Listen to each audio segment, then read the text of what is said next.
Okay, there's been a lot of news around these vaccines, especially the AstraZeneca one, the Oxford AstraZeneca vaccine. I just wanted to myth bust and put it into perspective for you. Now, before we get into it, I understand vaccines are quite polarizing. You might have some anxiety to the side effects, and when you see these news articles and hitting your social media and it's bombarding it, I understand. I understand you just need someone to break it down a little bit. So this is me trying to give some context and put it into perspective around what all this noise is saying and what it actually means. Patients that receive AstraZeneca vaccine have potentially got an increased risk of clotting. Okay, so let's look at the data. So there's been around 30 patients that have believed to have had a clot related to the AstraZeneca vaccine administration. There's been about 5 million people vaccinated. So 30 patients have had a clotting, increased clotting factor, increased clotting event, versus 5 million people in total done. Now let's look at the general population and the demographic that have been vaccinated. So most of that population are older, that's higher priority levels. So we normally see around 1,000 to 2,000 and even up to 7,000 in the over 70s per million. So let's say 2,000 patients per million in a normal population without receiving any vaccine or anything like that would have a thromboembolic event, a clotting event. So checking that back, so the vaccine has reported 30 in 5 million, 30 in 5 million. We would normally see 2,000 in 1 million. So in 5 million, we would expect to see 10,000 patients have a clotting event in a normal population. So how does that work then? Because if we expect to see 10,000, but we've only seen 30, so we've seen a lot less. There is no increase from a normal population to what we're seeing here. Are these events just going to happen if you had the vaccine or not? That's the question.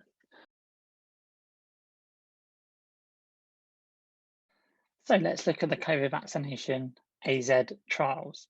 So way back when it's been formulated, to get a drug to market, you have to go through these clinical trials, so phase 1 and 2, looking at them in humans, how it's going to work before we go into that mass vaccination site. So there was 4 patients in the arm that was given the active vaccine.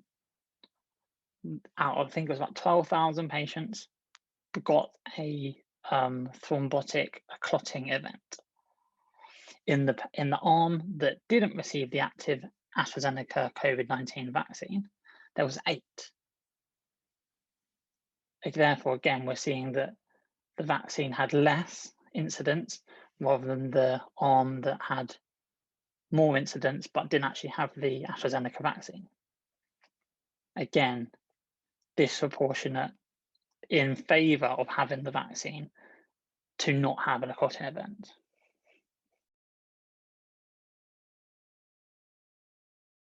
In the trial, there was reported side effects, and there was around 38% of adverse side effects reported in the active arm, with 28 reported in the non-active arm. So 38 in the arm which received the active vaccine of adverse events, just general adverse events, with 28% patients reporting adverse events in patients that never even received a placebo, they didn't even receive the vaccine. So again, there is that reporting, I'm having a vaccine, I'm going to get side effects, therefore they're being reported. And I understand that. We do unnecessarily attribute these causal links that we're seeing, so increase in clotting, they've had the vaccine, it must be due to that. Whereas if you look at and take a step back and have a look at the data, it actually shows that in a normal population, we would expect an element of patients just getting clots. And when we play that to the demographic that are vaccinated, so that 30 to 5 million to 10,000 to 5 million, again, we're not seeing an increased risk.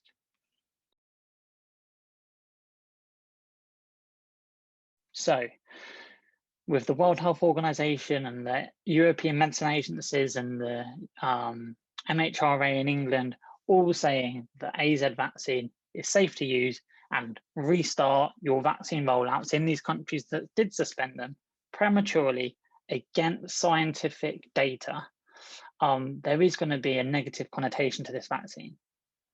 But I'm hoping this gives us enough, looking at the data, gives us enough confidence to tell our patients and to tell yourselves that go and get your vaccine. The chance of getting COVID, getting increased clotting, because that's what we know that COVID is a pro-clotting state, is more risky.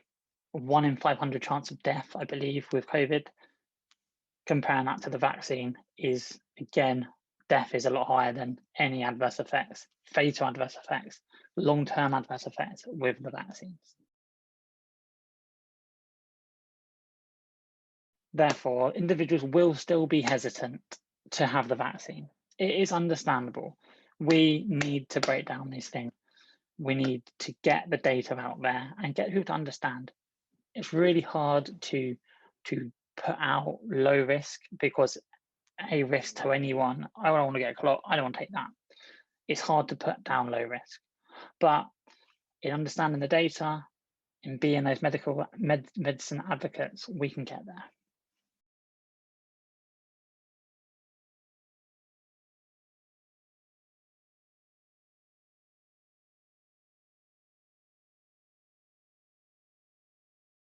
I hope this was helpful.